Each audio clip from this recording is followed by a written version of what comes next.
Assalamualaikum warahmatullahi wabarakatuh. Saya Muhammad Nuruddin Muhammad Isyam mewakili pihak majlis mengalu-alukan kehadiran hadirin sekalian Kandidat 2.0 bagi sesi 2021. Sepanjang majlis ini berlangsung, kami berharap para hadirin dapat memuyukkan mikrofon masing-masing ketika ceramah sedang berlangsung.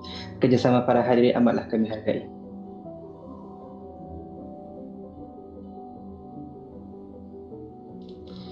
Assalamualaikum warahmatullahi wabarakatuh. Saya Muhammad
Assalamualaikum warahmatullahi wabarakatuh. Saya Muhammad Nuruddin Muhammad Isyam mewakili pihak majlis mengalu-alukan kehadiran hadirin sekalian kandidat 2.0 bagi sesi 2021. Sepanjang majlis ini berlangsung, kami berharap para hadirin dapat memikirkan mikrofon masing-masing. Kerjasama para hadirin mengalu-alukan kehadiran hadirin sekalian kandidat 2.0 bagi sesi 2021. Sepanjang majlis ini berlangsung, kami berharap para hadirin dapat memikirkan mikrofon masing-masing. Kerjasama para hadirin mengalu-alukan kehadiran hadirin sekalian kandidat 2.0 bagi sesi 2021. Sepanjang majlis ini berlangsung, kami berharap para hadirin dapat memikirkan mikrofon masing-masing. Kerjasama para hadirin mengalu-alukan kehadiran hadirin sekalian kandidat 2.0 bagi sesi 2021. Sepanjang majlis ini berlangsung, kami berharap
Bismillahirrahmanirrahim. Assalamualaikum warahmatullahi wabarakatuh. Saya Muhammad Nuruddin Muhammad Isyam mewakili pihak majlis mengalu-alukan kehadiran hadirin sekalian kandidat 2.0 bagi sesi 2021. Sepanjang majlis ini, kami berharap para hadirin dapat memikirkan mikrofon masing-masing ketika ceramah sedang berlangsung. Kerjasama para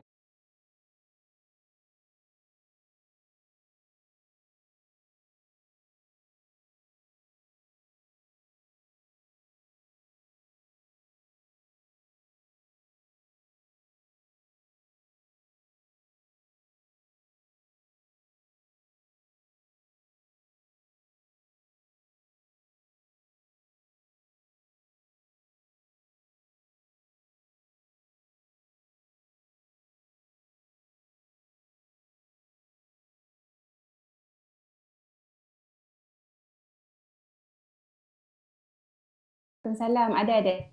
Alhamdulillah. Terima kasih kerana sudi menerima dengan Nida ataupun Dr. Hi. Okey. Sama. Dr. Amir ada ke Waalaikumsalam. dekat sini? Ada. Alhamdulillah. Terima kasih kerana sudi menerima Ada. dengan Nida ataupun Ada, Alhamdulillah. Terima kasih juga Dr. Amir kerana sudi menerima undangan kami. Dr.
2021. Alhamdulillah, bersyukur kehadirat ilahi kerana dengan limpah kurnia dan kasih sayangnya dapat kita bersama-sama berada dalam majlis ilmu pada malam ini. 2021. Segala penghargaan ditujukan kepada Dr. Ruhiyah Sakinah binti Aminur Rashid dan Dr. Amir bin Muhammad Rawi yang sudi hadir menjadi panel jemputan bagi program forum kita pada malam ini. Segala penghargaan ditujukan kepada Dr. Ruhiyah. Bagi memberkati majlis kita, marilah kita membuka majlis kita dengan bacaan ilmu kitab Al-Fatihah. Bagi program forum kita pada malam ini. Segala penghargaan ditujukan kepada Dr. Ruhiyah. Bagi memberkati majlis kita, marilah kita membuka majlis kita dengan bacaan ilmu kitab Al-Fatihah. Bagi program forum kita pada malam ini. Segala penghargaan ditujukan kepada Dr. Bismillahirrahmanirrahim. Alhamdulillahirabbil alamin wassalatu wassalamu ala asyrafil mursalin wa ala alihi wa ashabihi ajmain.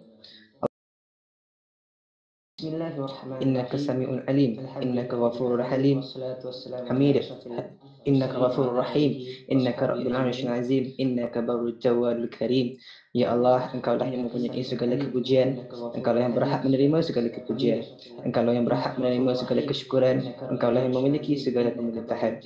Di tangan Engkau segala kebajikan, kepada Engkaulah kami sekali, kepada Engkaulah kembali segala urusan.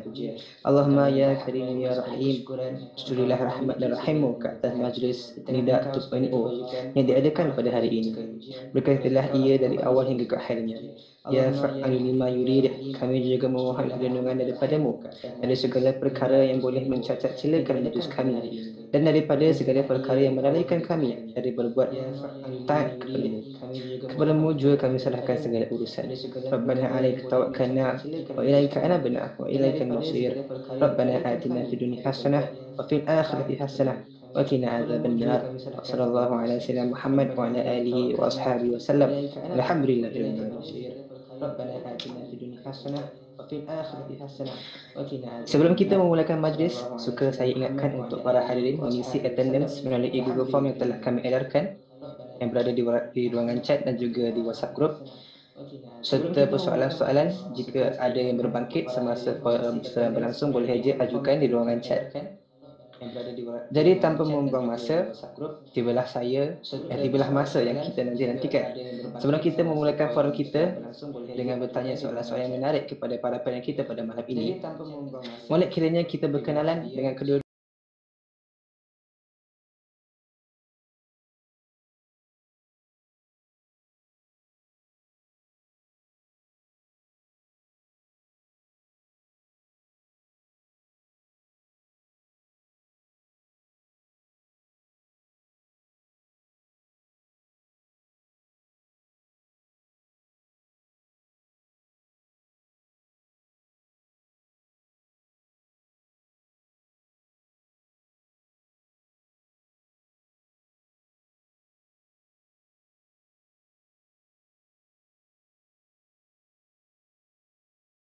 freelance photographer dan juga houseman di Hospital Selayang. Pada kita yang kedua pada malam ini, Dr. Amir bin Muhammad Rawi.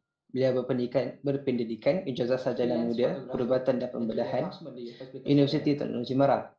Beliau berpengalaman sebagai pegawai perubatan siswazah UD41 di Hospital Tunku Jaafar Seremban, pegawai penyelidik sementara Q41 Klinik Kesihatan Shah Alam dan Dengkil, dan juga jurugambar sambilan di Bikers Magazine NCMC.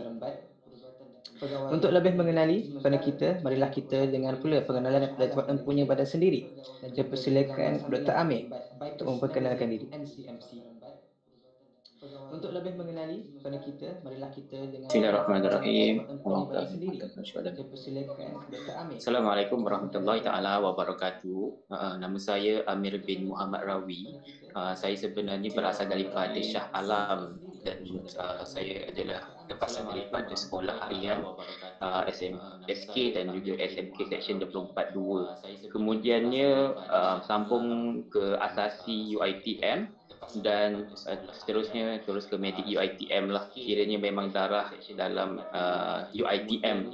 Ibu saya pun orang UiTM, abang saya pun graduate UiTM dan adik saya sendiri pun masih belajar di UiTM sekarang. So memang UiTM di hatiku sampai sekarang. Okey, sedikit sebanyak nanti kita saya ada share slide juga nanti, mungkin boleh mengenali lebih lah dari pandang forum ni, insyaAllah. Okey. Sedikit sebanyak. Baik, terima kasih Dr. Amir. Hebat bukan orangnya. Help UiTM di hatiku. Jom kita berkenalan pula dengan Dr. Ruhi. Dipersilakan saudari Dr. Ruhi. Baik, terima kasih Dr. Amir. Hebat bukan orangnya. Okay, Bismillahirrahmanirrahim. Assalamualaikum warahmatullahi wabarakatuh. Nama diri Ruhiyah Sakinah binti Aminur Rashid, berumur 26 tahun. 26 tahun. Okey, asal memang dari dulu lahir kat Kuala Lumpur. Nama dia sekarang menetap di Selangor. Sekarang sama macam Amir, asasi di UiTM Puncak Alam, dan sambung di UiTM Fakulti Perubatan lah. Sekarang tengah bekerja di Hospital Selayang sebagai fifth poster di Emergency Department. So tu sedikit sebanyak buat masa ni lah. Okay. Di Hospital Selayang. Terima kasih Dr. Ruhi.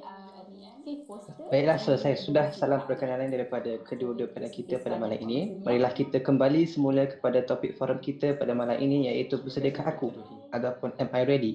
Baiklah, saudara dan saudari sekalian, izinkan saya membuka tirai forum kita pada malam ini dengan soalan pertama yang akan saya ajukan kepada Dr. Amir. Boleh Dr. Amir kongsikan pengalaman pahit dan manis waktu menjadi pelajar perubatan dahulu? Saya yakin ramai yang tertarik dengan soalan ini. Betul tak? Persilakan Dr. Amir. Okey, bismillah, soalan yang menarik. Okey, pertama-tamanya saya ingin mengucapkan ribuan terima kasih kepada pihak ALIS disebabkan atas jemputan dan juga peluang yang diberikan kepada saya, yang di mana saya rasa sebenarnya lebih ramai yang layak untuk nak men-share apa benda sahaja, pengalaman-pengalaman yang baik, tetapi telah direzekikan kepada saya untuk menyampaikan apa yang saya telah lalui daripada mereka student dululah. Okey, jadi berbalik kepada soalan yang tuan moderator kita tanya, iaitu berkenaan dengan pengalaman pahit dan manis. Saya akan sampaikan dulu pengalaman pahit lah.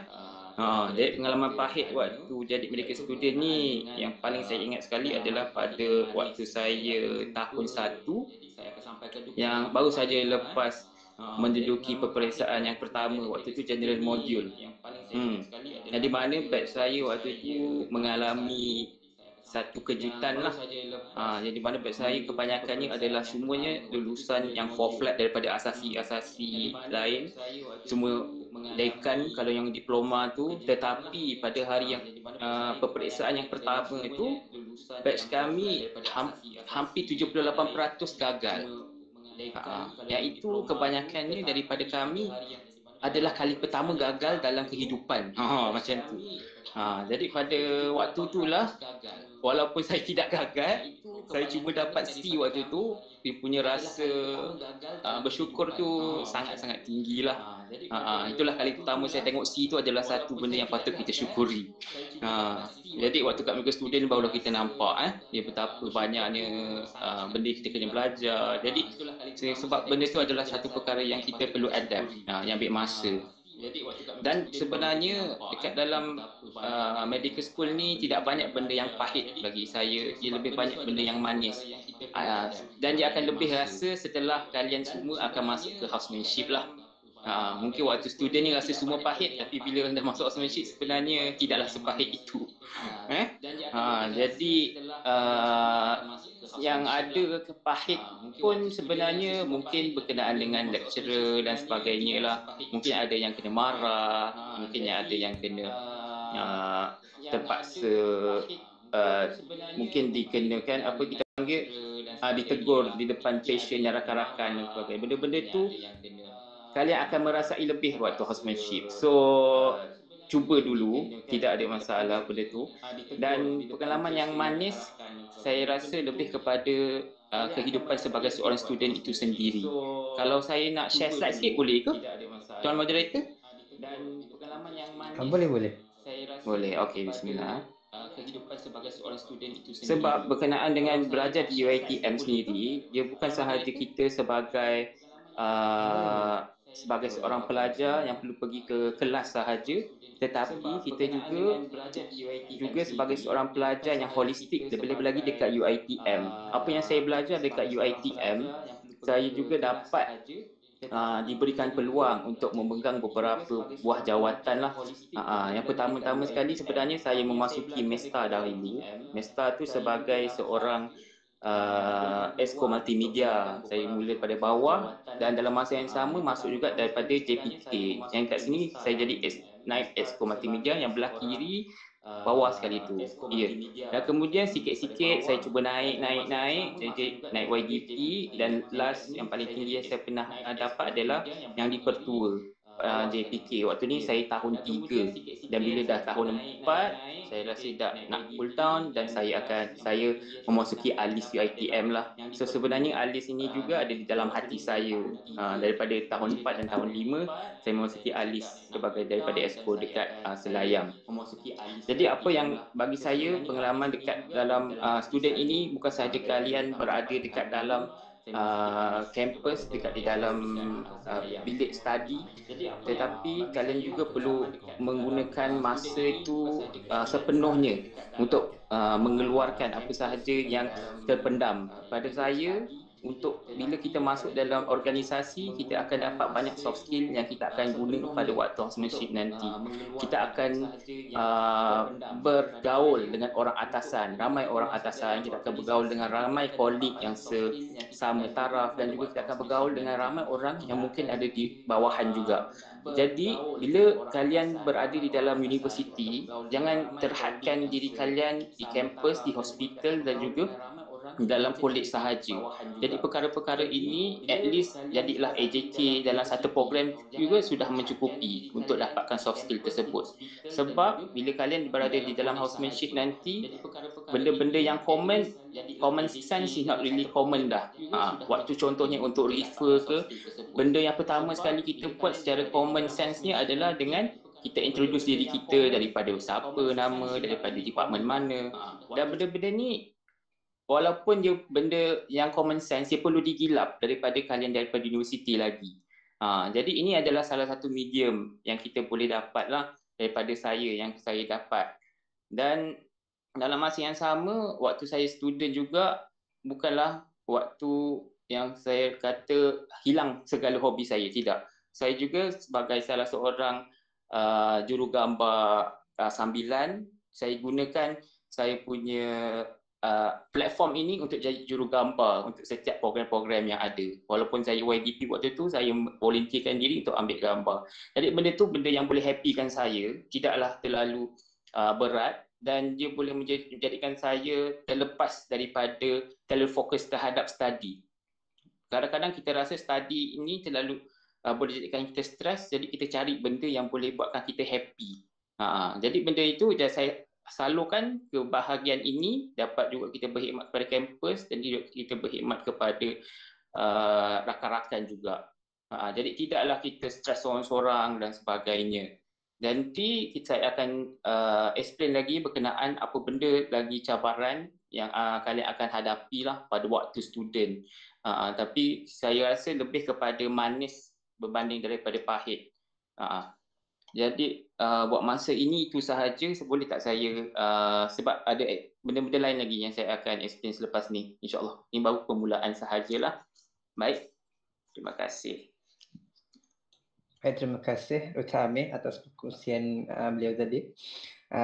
Jadi betul lah kata Dr. Amir, kita mungkin tak perlu tengok pengalaman pahit, ada juga pengalaman manis-manis yang perlu kita tengok. Baiklah, soalan seterusnya, ini pasti akak-akak dan abang-abang tahun 5 tertarik untuk dengar. Jadi persoalan menarik yang ingin saya tujukan kepada Dr. Ruhi ialah, apakah persiapan yang perlu kami lakukan sebelum menjadi seorang HO? Okay, bismillahirrahmanirrahim. So, persiapan dari segi untuk menjadi seorang HO tu banyak. So, antaranya first is dari segi knowledge lah. So, memang mana-mana pun kita pergi, kita tak boleh lari dari segi knowledge. Sebab apapun, knowledge is important. Dia akan determine how you manage the patient, everything. So, buat mereka-mereka yang tengah study ataupun tengah menunggu houseman, kena persiapkan diri dengan ilmu.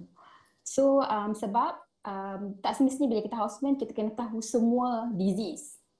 Contoh macam medical, ONG kan banyak disease. Kita kena tahu important disease, and then dari segi blood result, apa basic investigation blood result. So lepas tu macam mana kita nak baca ABG, type 1 respiratory failure, metabolic acidosis. So bila kita boleh react cepat bila kita tahu apa abnormality result tu. So ABG, blood results, ECG, macam nak baca ECG, macam nak detect ST elevation ke, and then nak interpret X-ray, chest X-ray, abdominal X-ray, and then kena tahu juga certain medication yang kita boleh bagi and the dosage lah.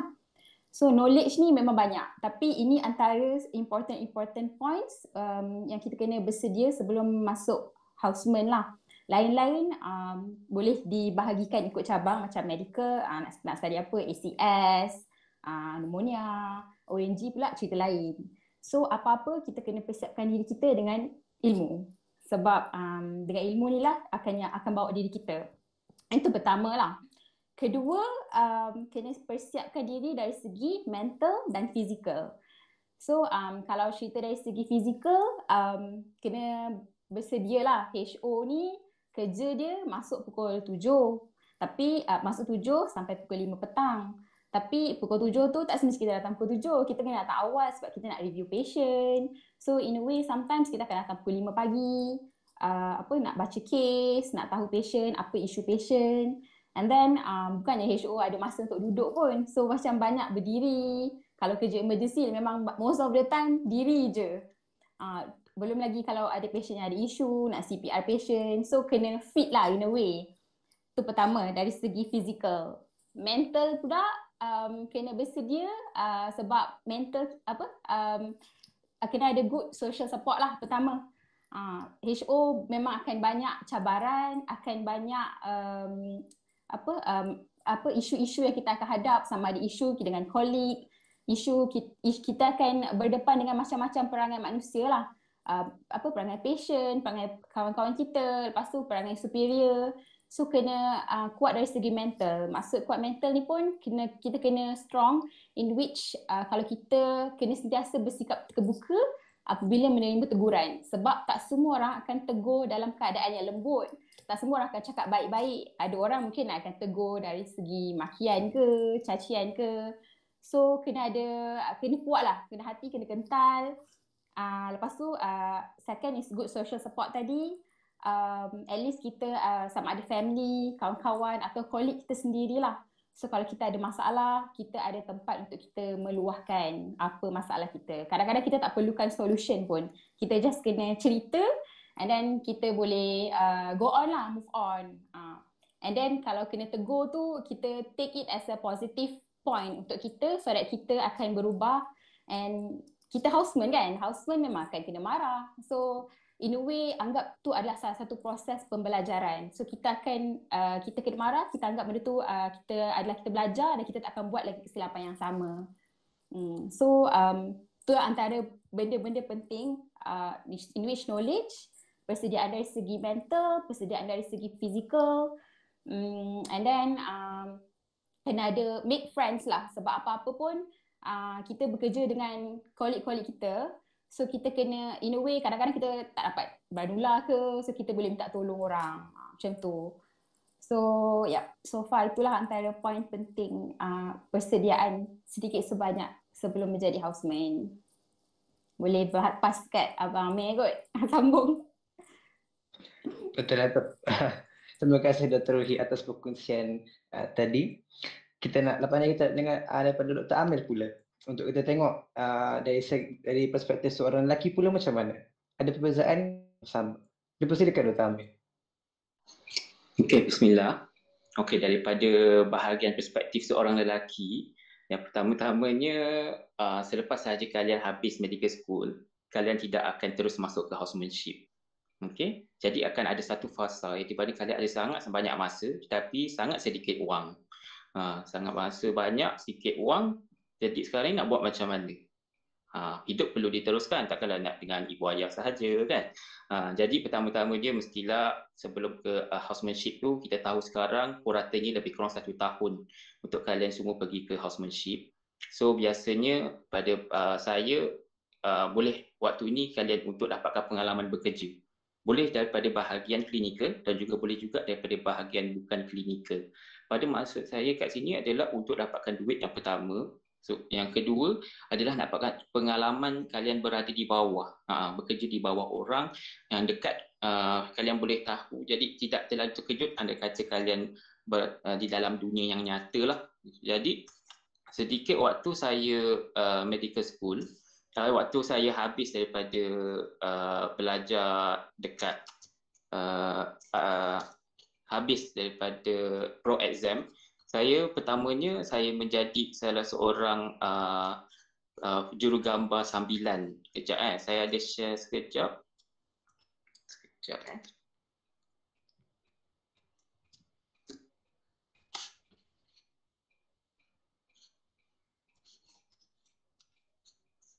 Okey. Jurugambar sambilan yang ada, saya ada dua, klinikal dengan non-klinikal. Yang klinikal adalah pertama saya jadi seorang research assistant. Research assistant ni RA lah.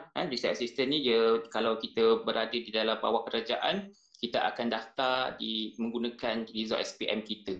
Jadi kita punya gaji tu dan grade kita adalah Q19, maksudnya RA 9.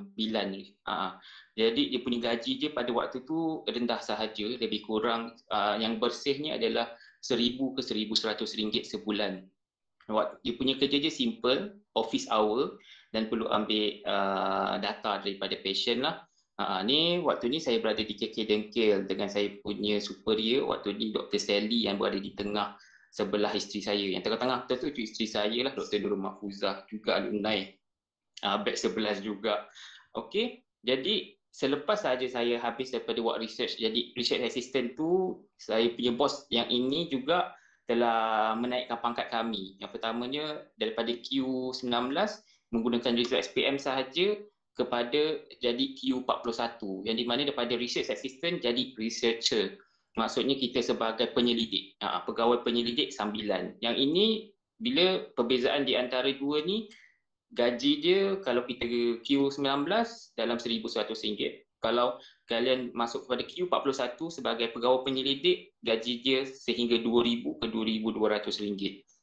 Jadi okey lah. Ini untuk waktu office hour. Sebelum saya dapat kerja ni, saya jadi jurugambar sambilan. Yang di mana saya terpaksa, waktu ni saya lebih kepada bahagian wedding dan juga bahagian motorsports juga. Jadi bahagian wedding ni kebanyakan saya punya customer adalah rakan-rakan kan. Lepas habis pro exam ni adalah waktu yang paling baik lah untuk kalian nak melamar rakan-rakan dan sebagainya, dan juga adalah waktu yang baik sebagai seorang jurugambar untuk melakukan kerja. Jadi banyaklah job-job masuk juga, alhamdulillah waktu ni. Dan Jadi itu daripada pendapat saya, daripada bahagian lelaki. Sebab apa? Sebab pertamanya saya sudah berjumpa calon. Itu. Sebab tu saya perlu mencari duit juga, dan waktu persiapan tu jugalah saya kahwin sebelum housemanship. Jadi saya mungkin akan sentuh lebih lagi berkenaan dengan kahwin sebelum ataupun selepas housemanship selepas ini. Mungkin kalau kalian berminat, saya akan sentuh lebih lagi. Tetapi secara amnya, untuk housemanship, kalian perlu prepare mentally dan juga spiritually as well. Yang di mana pertama sekali pada bahagian pemilihan hospital dan juga lokasi hospital housemanship yang kalian nak.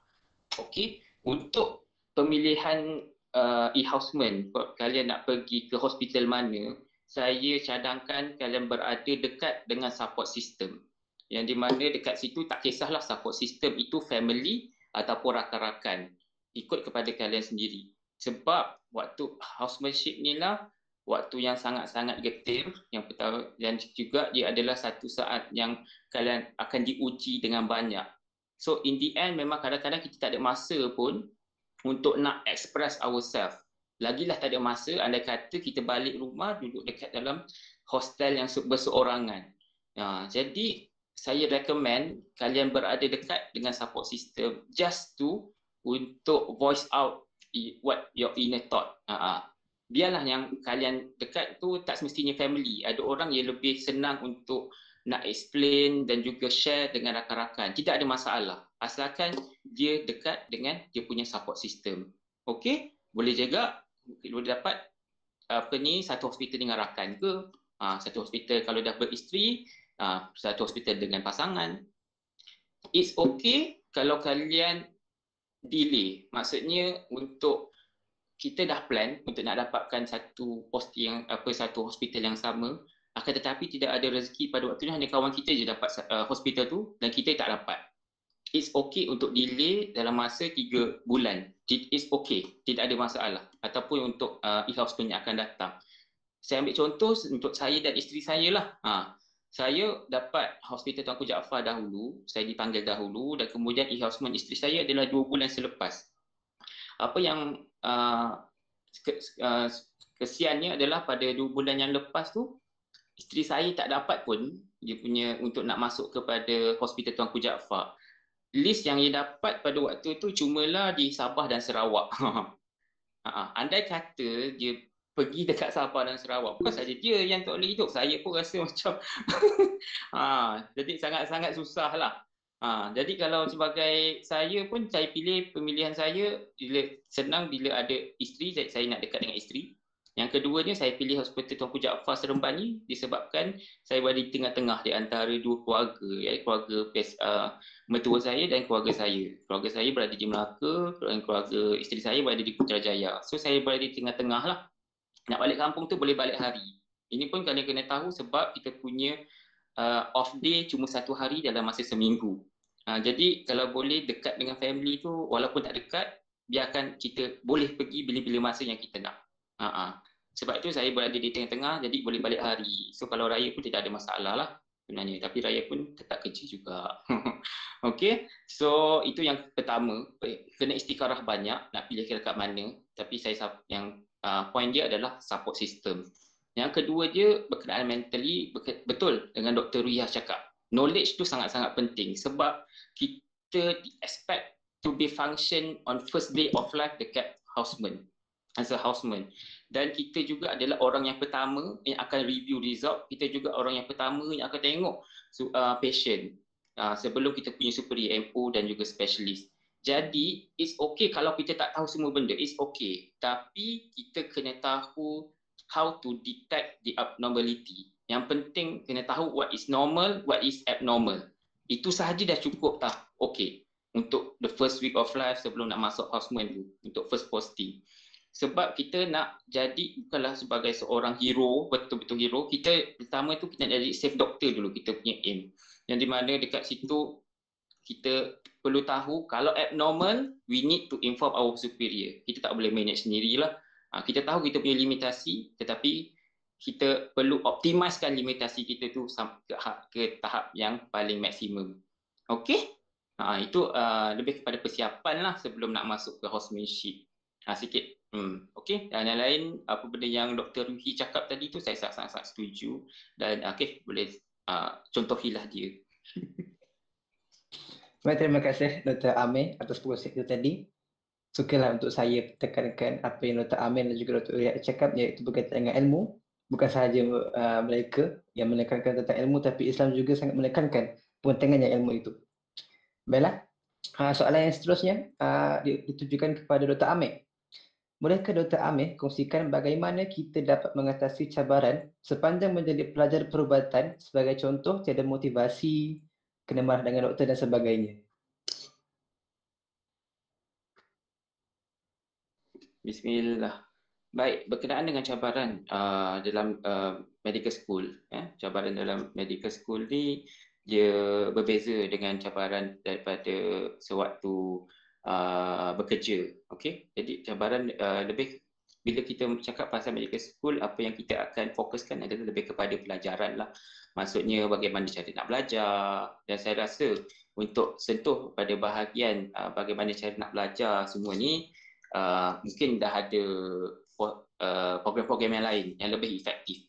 Jadi pada saya akan cerita sikit berkenaan sedikit cabaran yang saya hadapi pada waktu medical school dan apa yang saya cuba boleh atasi dia lah. Okey, jadi sebagai seorang pelajar, sekejap saya share sekejap. Kita semua memang bermula daripada tahun 1, tahun 2 sampailah tahun 5, bukan?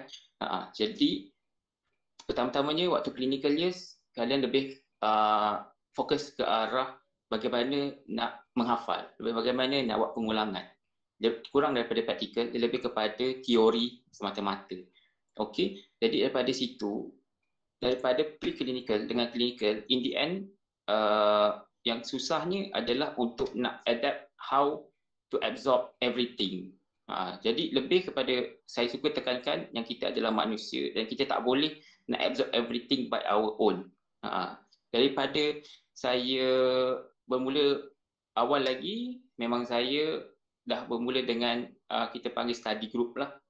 Study group ni tidak kisah sama ada dia terlalu kecil ataupun terlalu besar, is okay. Ada orang yang study group daripada awal semester sehingga akhir. Ada juga yang jenis dia pada awal dia okay je, tapi akhir semester barulah dia cari study group. Ada yang jenis macam ni. It's okay, tapi biasanya kita perlukan orang lain juga. Waktu kita student ni, kita perlukan orang lain juga sebenarnya. Kita tak boleh berdepan dengan diri kita sendiri sahaja. Kita tidak mampulah.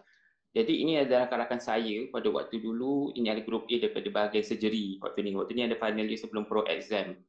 Dan mereka ni satu grup yang sama. Dan mereka juga lah dalam masa kita bersembang-sembang, makan, semua itu kita boleh teruskan dengan study group kita juga sebenarnya. Kita tak boleh terlalu fokus. Maksudnya benda tu memang mencabar untuk belajar, tetapi gunakan masa kita tu, how to optimize our masa tu based on the opportunity juga. Macam ada orang, macam kawan saya seorang ni, saya gambar ni adalah nama dia Aizuddin. Dia adalah, saya rasa dia macam genius. Ada orang dia jenis tak belajar pun, dia selak-selak buku dalam satu hari sebelum dia exam, lepas tu dia boleh excel. Ada orang yang macam ni. Tetapi ada juga orang yang kena study sampai macam ni. Dia macam menelaah buku pun dah sampai yang nak muntah dan sebagainya. Tapi in the end, dia so-so sahaja. Okay? Apa yang saya nak, yang pentingnya untuk cabaran ni, sebenarnya kalian tak boleh terlalu fokus kepada result. Sebab Allah SWT tak tengok kepada result kita juga. Yang penting adalah how we enjoy it. Macam mana kita melaksanakannya. Macam mana kita usaha terhadap apa yang kita hadapi tu. Dan setiap orang berbeza. Ada orang yang senang, ada orang yang susah. Ada orang dengan belajar nota PDF sahaja, dia boleh excel. Ada orang yang perlu menelaah satu buku teks, baru dia boleh excel. So, tengok kepada usaha anda, fokus kepada usaha, dan result tu akan datang kemudian. Dan in the end, benda yang kita nak cabaran ini kita tak boleh nak atau tidak bukanlah bergantung kepada diri kita sendiri. Ya. Dia semuanya atas ketentuan Allah Subhanahu Wa Taala juga, dan oleh sebab itu saya always mengutamakan saya punya keluarga. Untuk pengetahuan semua, sampai ke hari ini juga setiap pagi saya akan call mak dengan ayah saya. Hampir tak pernah fail. Okey, daripada asasi lagi, memang setiap pagi saya akan call mak ayah saya walaupun sekejap 1 minit sahaja. Yang di mana waktu tu terus je bagi salam macam biasa, cakap saja mak abah minta doakan hari ini dipermudahkan segala urusan Amin. Ataupun simple saja mak abah hari ini ada exam sikit, adalah study sikit-sikit, so mudah-mudahan doakan hari ini dipermudahkan. Kalian sebagai anak-anak yang masih ada ibu ataupun ayah, jika salah seorang yang meninggal, tolong pastikan kalian optimiskan doa ibu ayah kita. Serius. Saya tak rasa saya berusaha dengan usaha saya dapat apa yang saya dapat sekarang. Saya tak rasa begitu sebab saya rasa ramai lagi orang yang lebih banyak usaha berbanding saya. Tetapi saya berpendapat berkat doa ibu bapa ini adalah sejati yang paling utama sebagai kita, sebagai anak-anak. Doa ibu dan ayah ni adalah doa yang sangat-sangat makbul, dan kalian perlu optimiskan dia. Kalau tak biasa macam saya, macam setiap hari, boleh seminggu sekali, sebulan sekali, it's okay. Tapi please jaga hubungan dengan mak ayah. Bila kita jaga hubungan dengan mak ayah, insya-Allah kehidupan kita tu kita akan rasa lain. Memang akan rasa lain. Kita akan rasa senang. Anda kata kita ada buat hal dengan mak ayah, kalau kita dah biasa macam ni, buat hal sikit ke, ternaik sikit ke, kita akan rasa perbezaan hari tersebut. Jadi ini, apa yang saya share ni adalah shortcut. Doa ibu dan ayah ni adalah shortcut untuk kalian memudahkan hidup kalian. Untuk berkatkan kita punya usaha dan berkatkan ilmu. Berkenaan keberkatan ilmu juga, tolong maintainkan keberkatan ilmu itu dengan elakkan perkara-perkara yang boleh hilangkan keberkatan je lah. Yang pertama-tamanya, contohnya seperti budaya mengumpat. Kita boleh nak bagi tahu, okey, lecturer ni style begini. Lecturer ni style begini. Tapi kita perlu tahu limitasi untuk kita share tu macam mana. Contohnya kita tahu lecturer ini sedikit saja je dah boleh naik angin. It's okay kita nak tahu tu sebab we need to know their style to make sure kita tak trigger dia, dan untuk juga kalau kita masuk dengan exam tu untuk kita nak dapat excel lah. So, tetapi kita perlu tahu, andai kata kita share tu sampai tak tahap ke arah dia marah kalau dia dengar. Itu je cara dia punya parameters nak tahu kita mengumpat ke tak. Andai kata kita cakap tu dia ada dekat sebelah kita, dia marah, itu mengumpat. So, tolong jaga bahagian tu, dan insya-Allah walau tertidur kat kelas sebab penat sangat pun, tetapi kita tak mengumpat cikgu, kita tak mengumpat kita punya pensyarah dan sebagainya, insya-Allah ilmu tu berkat. Dan insya-Allah kita boleh ingat waktu kita exam jugalah, dan lebih penting pada waktu kalian bekerja. Itu lebih penting ilmu tu. It's okay kalau tak dapat distinction ke apa, pastikan kalian jadi safe doktor daripada. Nak dapat keberkatan ilmu dengan cikgu, jaga hubungan cikgu, jaga hubungan dengan ibu ayah. Dan last sekali, jaga hubungan dengan rakan-rakan. Ada pernah saya dulu rakan sebilik sebab ada masalah sedikit sampai 3 tahun tak berterus apa pun ada. Cuba elakkan benda-benda macam ni. Kita hidup sebagai saudara se-Islam, saudara se-Islam. Anda kata satu saudara se-Islam tu seolah-olah macam gigi, gigi kita sakit, malam-malam memang semua tak boleh tidur. So, jaga 3 hubungan ni, insya-Allah cabaran dan apa sahaja kita punya hari-hari itu, insya-Allah akan dipermudahkan. Itu untuk manusia lah, dan jangan lupa jaga dengan Allah Subhanahu Wa Taala juga. Okey? Alright, itu dulu. Baik, terima kasih Dr. Amir atas perkongsian itu tadi. Penuh dengan kata-kata mutiara kata yang hebat, iaitu jaga hubungan. Terutama sekali jaga hubungan dengan Allah. Baik, soalan seterusnya kita tujukan kepada Dr. Ruhi. Macam yang kita tahu, houseman HO adalah satu fasa yang orang kata tough. Jadi bolehkah doktor kongsikan pengalaman pahit dan manis sewaktu menjadi HO? Okay. Okay, nak pahit dulu ke nak manis dulu? Okay, so cerita pasal pengalaman pahit dululah. Pengalaman pahit untuk pengalaman diri sendiri masa awal-awal jadi HO tu adalah untuk kita cope dengan cara kerja houseman sendirilah. Masa tu masuk-masuk kerja day one tu macam blur sangat, tak tahu nak buat apa kan. Ambil darah pun tak reti. Memang tak tahu apa-apa. So itulah pahit. Rasa macam diri ni tak guna. Rasa macam pergi join tapi tak buat apa and just berdiri kat situ. Tapi masa tu as time goes by, you know how to be function lah. You observe by you observing, and then when you observe, you practice. So sebab tu orang kata patient is your best textbook. So kena selalu practice dekat patient lah. Sama macam you guys, kalau korang study kan, nak buat physical examination, semua patient adalah textbook yang terbaik sekali lah. Tapi mungkin zaman sekarang korang semua ada limitation korang sebabkan COVID semua, so tak boleh pergi hospital. Okay, itu adalah cabaran korang lah. Okay, and then pengalaman pahit lagi, bukanlah pahit tapi rasanya pengalaman yang boleh diubah lah masa awal-awal menjadi houseman adalah untuk menjaga solat. Masa awal-awal masuk kerja first poster tu rasa macam beban sebab pertama kita tak tahu nak review patient, tak tahu nak ambil darah, tak tahu nak pasang belalula, tak tahu nak ambil blood culture semua. So benda tu sebenarnya small matter je bila kita dah houseman lama. Tapi masa awal-awal tu kita ambil masa lah nak buat semua tu kan. Nak pasang belalula je dah berapa lama. So kita akan drag kerja pun lambat sikit awal-awal tu. Jadi nak waktu solat pun susah lah untuk menjaga masa awal-awal houseman tu. So kalau boleh, kalau diberi masa untuk patah balik, nak cakap juga jagalah solat. Sebab nak katanya kalau kerja, houseman ni memang kerja dia takkan habis.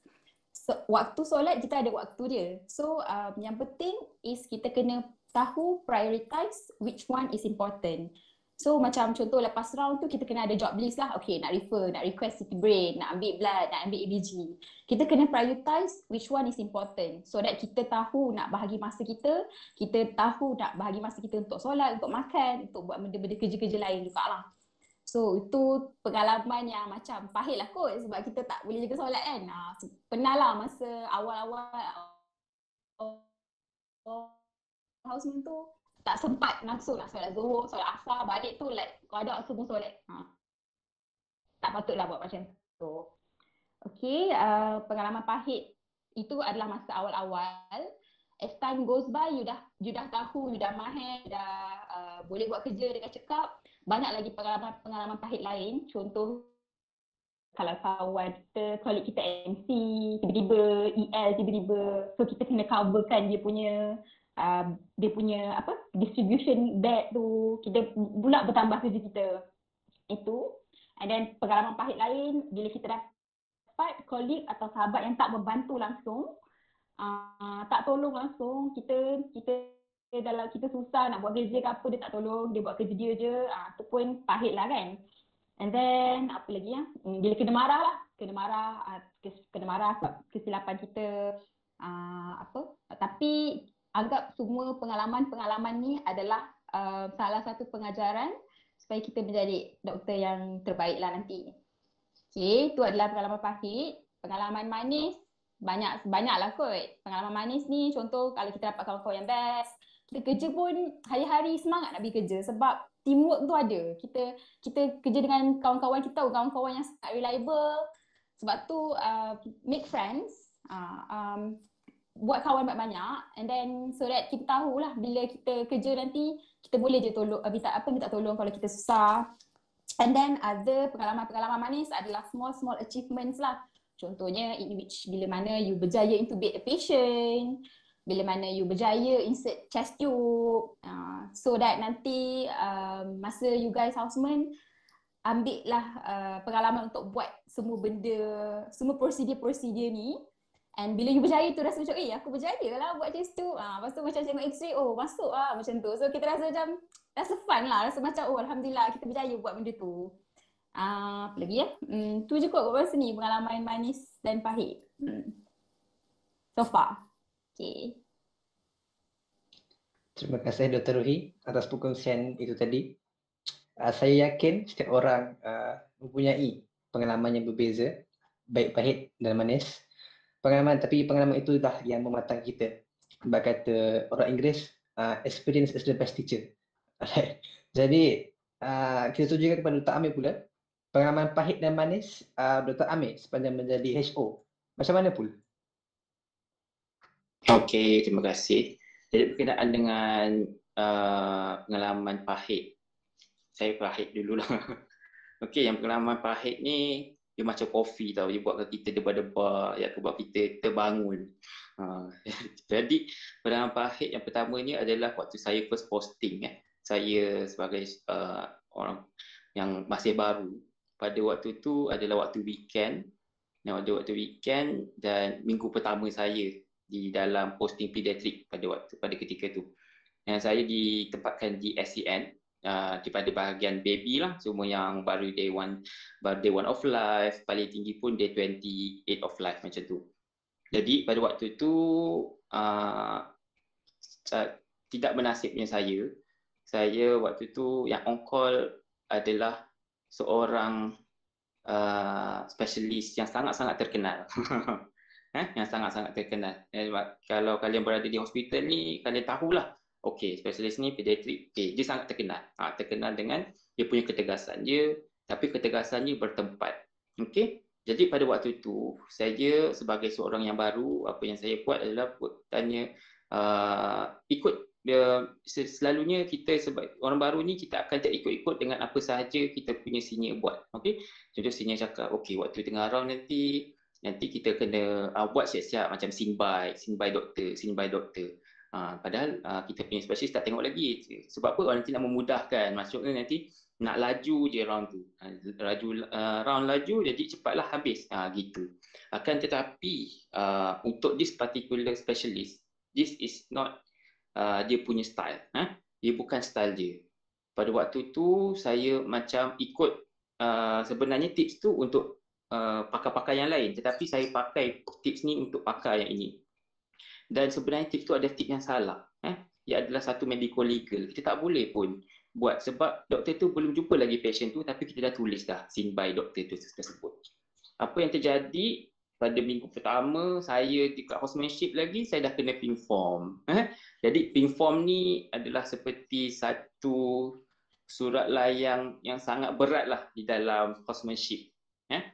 Bila kita ada 3 ping form, dia akan automatic extend up to 2 months. Paling kurang 2 bulan. So ping form ni macam kad kuning lah, tapi kita ada 3 kali peluang. Saya kena ping form pada waktu tersebut disebabkan saya tulis standby nama doktor tersebut, padahal dia tengah tengok patient lain. Tapi ping form tersebut menyebabkan saya ingatlah perkara itu. Jadi benda tu dia tegas bertempat dan menyebabkan saya akan ikut apa yang teguran tersebut ke posting-posting yang lain. Maksudnya saya dah dapat tahu benda tu pada awal. So bagus. Okey, itu yang pertama. Yang kedua je, saya ni macam setiap minggu pertama mesti dapat ping form. Saya tak tahulah kenapa. Minggu pertama dalam posting medical pula. Minggu pertama dalam posting medical, saya buat memasangkan satu granula dekat satu patient. Yang di patient tu dia punya GCS dia pun, consciousness dia pun tak berapa okey lah. Okey. Tetapi pada waktu saya pasang granula tu, ada seorang staff nurse yang berada di sebelah saya yang ingin menyambungkan IV drip.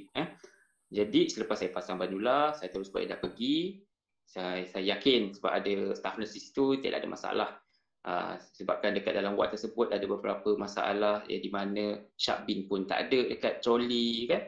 Jadi saya punya sharp tu saya terpaksa bawa daripada katil patient ke tengah-tengah kaunter yang ada sharp bin. So agak susah dekat situ. So waktu saya hantar dekat situ, akan tetapi tiba-tiba terdengar bunyi bom. Terdengar bunyi sangat kuat rupanya pasien yang saya pasangkan perlindungan tadi jatuh. Okey.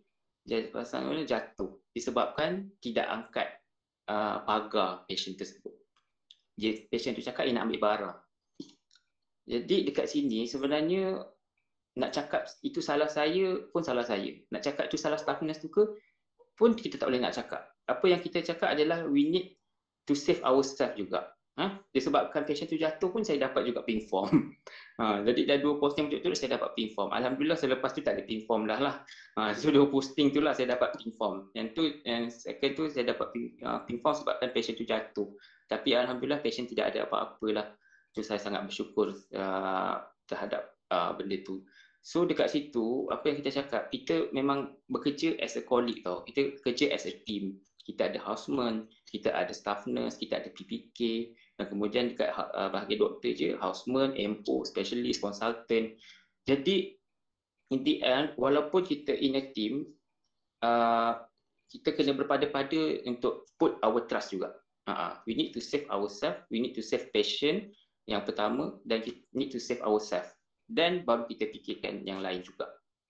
Sebab waktu itu kita tak boleh nak cakap, tak boleh, there's no assumption. Oh, it's okay lah, nanti staff nurse tak akan angkat kot dia punya railing, takkanlah staff nurse tak tahu, something like that. Tak boleh. Always be safe, ikut prosedur daripada A sampai Z, ikut safety. The prosedur dia bercakap seperti itu ada sebab. Ada orang, ada saya punya colleague dekat sebab bila kalian berada dalam medical posting yang lepas post night, kalian kena ambil dalam 50 ke 70 darah coming morning. Itu kita akan start daripada pukul seawal pukul 3 ke 4 pagi. Okey, sebabkan kita running system, seorang kena ambil darah dalam 3 ke 4 ward macam tu. Jadi ada seorang kawan saya ni, disebabkan dia nak terlalu laju, sekali tu je dia nak ambil ABG, dia tak nak, dia rasa leceh untuk pakai glove. Okey. Dia rasa leceh nak pakai glove, jadi dia buka glove dia waktu tu, kali pertama dia buka glove. Okey, dia ambil ABG tu, dah cocok patient, waktu dia tarik patient tu melawan dan terkena needle prick injury. Itu kali pertama dia buka glove dan itu dia kena. Apparently that patient ada underlying juga hepatitis. So benda-benda macam tu save ourselves. Benda-benda ni boleh jadi pengalaman sangat pahit. Lagi pahit kalau dia tu hepatitis C, and kawan saya tu pun dapat hepatitis C juga. Sangat-sangat pahit. Alhamdulillah dia tak kena lah. Jadi benda-benda macam ni memang betul kita nak buat benda laju, kita terdesak nak buat benda laju, tetapi dalam masa yang sama kita nak save patient and please save ourselves as well. We need to save ourselves in order to save our patient juga. Okay? Dan yang pengalaman pahit tu lebih kepada macam tu lah. Dan kemudiannya pernah selalunya anda kata yang pahit tu kalau rakan-rakan kita EL, emergency leave, kawan kita MC.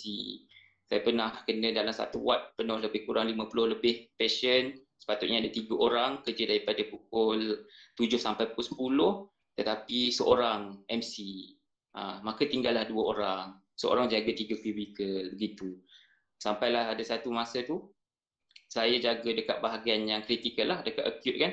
Jadi yang bahagian-bahagian yang semi-critical, yang tidak critical sangat, saya tengok, oh ada blood, tapi blood dia tu tidaklah begitu urgent kan. Last nanti MO yang buat round sendiri, MO yang tulis dekat situ blood dia RP, contohnya renal profile, daripada pukul 8 pagi dia tulis. Sampai pukul nak dekat 6 petang pun saya tak ambil lagi. Last tulis RP, dekat sebelah tu tulis please macam tu. Dia macam memohon tolonglah ambil macam tu. Tapi benda-benda macam tu kalian akan merasalah bagaimana tidak cukup orang. Tapi alhamdulillah pada waktu ketika itu saya dikurniakan dengan superior yang baik, superior yang memahami, dan diorang tak kisah untuk buat kerja houseman juga. So itu adalah satu rezeki. Tolonglah, kena rezeki ni tak semestinya kalian dapat tempat yang kalian nak, tapi rezeki ni dapat colleague yang baik, dapat tim yang baik, itu adalah satu rezeki yang sangat-sangat baik. Itu rezeki yang kita nak. Tak semestinya dengan gaji kita yang banyak ke tak. Dia berdasarkan colleague, environment kerja yang okey, insyaAllah itu adalah satu rezeki yang tak boleh terucap lah sebenarnya. Okey. Dan kemudian pengalaman manis sama macam Dr. Ruhi cakap tadi, dengan rakan-rakan, ya, dengan rakan-rakan, kalau kita dapat tim yang baik maka manislah dia. Dan yang paling manis adalah anda kata pada waktu saya menghantar logbook on time. Hantar logbook dan melepasi posting tu pada hari terakhir. Ya Allah, itu hari yang paling manis lah sebenarnya. Walaupun selepas tu tak ada cuti ke, betul masuk posting baru ke, it's okay. It's okay. Itu sangat-sangat manis. Dan pengalaman tambahan adalah saya diberi peluang untuk jadi leader houseman untuk 2 posting. Yang pertamanya untuk ONG, yang kedua dia untuk ortopedik.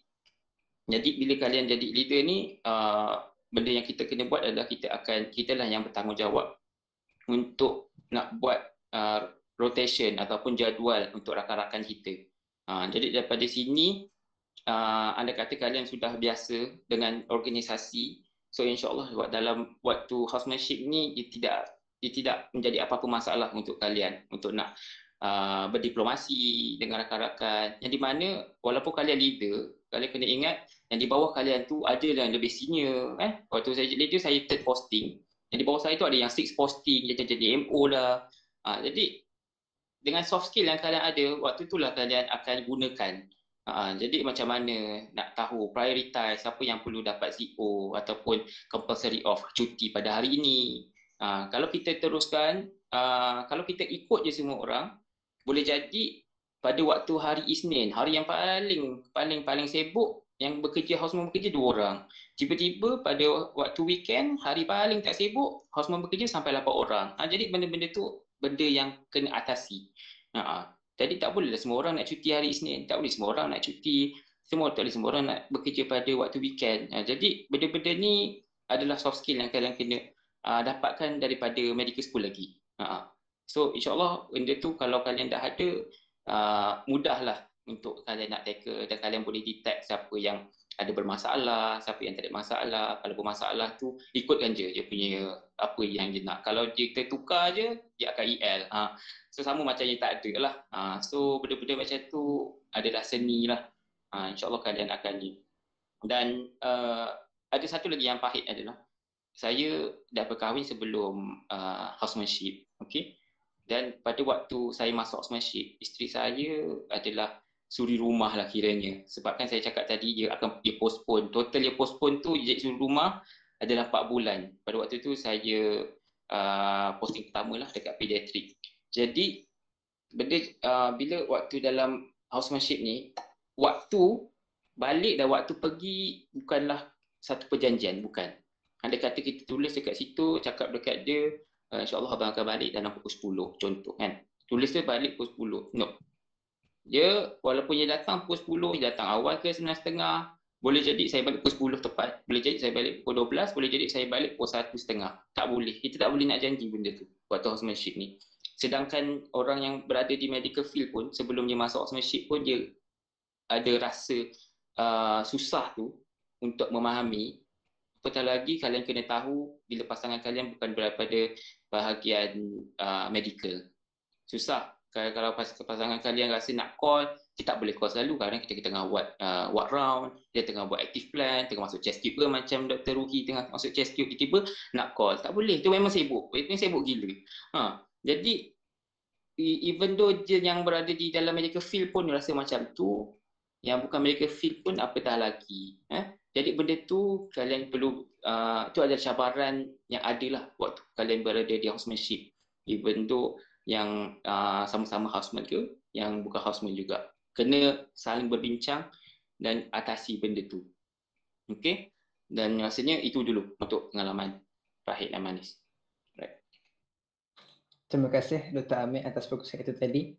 Banyak pengalaman pahit dan juga manis lah yang kita dapat dengar daripada kedua-dua para panel kita.